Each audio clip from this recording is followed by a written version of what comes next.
ఈరోజు అనంతపురం నగరంలో 43వ division 4th రోడ్లో ఇసాక్ ఆధ్వర్యంలో 42వ జన్మదిన వేడుకల్ని ఘనంగా జరుపుకోవడం జరిగింది. ఈ కార్యక్రమం పెద్ద ఎత్తున యువత పాల్గొనడం జరిగింది. 42వ బర్త్డే సెలబ్రేషన్లో ఇంత పెద్ద యువత పాల్గొన్నారంటే ధను కానివ్వండి, ఇసాక్ కానివ్వండి, రిజ్వాన్ గారు ఈ ఏరియాలో ఉన్నటువంటి సంబంధాలు కానివ్వండి, వీళ్ళు చేస్తున్న సేవా కార్యక్రమాలు కానివ్వండి, అనేక కార్యక్రమాలకి ఈరోజు యువత అంతా కూడా వీళ్ళ వెంట ఉంది. ఏ కార్యక్రమంలో కూడా మేము ఉంటామని చెప్పి వీళ్ళని ఈ కార్యక్రమాలు చేస్తున్న ముందుగా వాళ్ళకి అభినందనలు తెలియజేస్తున్నాను. అయినప్పటికీ కూడా అనేక సార్లు రంజాన్ వచ్చినప్పుడు రంజాన్ తోఫా కానివ్వండి, ఇంకా పేదలకు సహాయం చేయడం కానీ అనేక అన్నదానాల కార్యక్రమాలు కూడా చేస్తుంటారు. ఇప్పటికీ నేను కూడా చాలాసార్లు కార్యక్రమాలకు రావడం జరిగింది.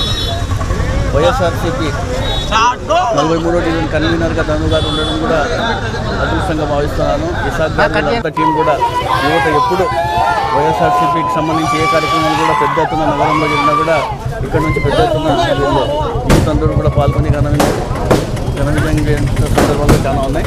ముందుగా మరోసారి ధను గారికి బర్త్డే విషయాలు తెలియజేసుకుంటూ రాబోయే రోజులు కూడా జగన్మోహన్ రెడ్డి గారికి అదే అనంతరం రెడ్డి గారికి కూడా మేమందరం కూడా ఇక్కడ ఉండే ఈ కాలనీ వాళ్ళకంటే ఈ ఏరియాకు సంబంధించిన యువత కానీ ప్రతి ఒక్కరు కూడా ఆయన తోడుగా రాబోయే రోజుల్లో మేము ఇంకా పార్టీని బలోపేతం చేసి రాబోయే అధికారం తీసుకుంటూ అందరూ కష్టంగా తెలియజేసుకుంటూ మరోసారి ధను గారికి బర్త్డే మా మిత్రుడు ధనుబాబు గారి జన్మదిన వేడుకలు వసీమన్న చీఫ్ గెస్ట్గా రావడం ఎంతో ఆనందంగా ఉంది.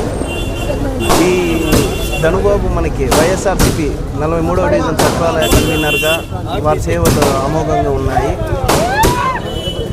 పేదలకి ఏమన్నా ఇబ్బంది ఉంది అంటే కూడా చెల్లించే మనస్తత్వం ఉన్న వ్యక్తి ఎవరైనా ఉన్నారంటే ధనుబాబు గారు. ఆయనకి ఈరోజు మా హృదయపూర్వక జన్మదిన శుభాకాంక్షలు తెలియజేస్తూ ఆయన ఇలాగే నూరేళ్ళు కూడా జన్మదిన వేడుకలు సంతోషంగా సుఖంగా జరుపుకోవాలని కోరుకుంటున్నాము. అలాగే ఈ జన్మదిన వేడుకలకి మా మిత్రులు, మా వైఎస్ఆర్సీపీ కార్యకర్తలు పెద్ద ఎత్తున కూడా పాల్గొని జయప్రదం చేసిన దానికి అందరికీ కూడా ధన్యవాదాలు తెలియజేస్తున్నాము. రానున్న రోజుల్లో కూడా వైఎస్ఆర్సీపీ అధికారంలోకి తీసుకురావడానికి పెద్ద ఎత్తున యువత కూడా కృషి చేస్తుంది. అలాగే వైఎస్ జగన్మోహన్ రెడ్డి గారికి ముఖ్యమంత్రిగా కూడా చేసుకుంటాము. అలాగే మాజీ ఎమ్మెల్యే అనంత వెంకటరామరెడ్డి గారికి కూడా రేపొద్దున ఎమ్మెల్యేగా కూడా చూడాలని చెప్పి యువత కూడా పెద్ద ఎత్తునగా కోరుకుంటా ఉంది.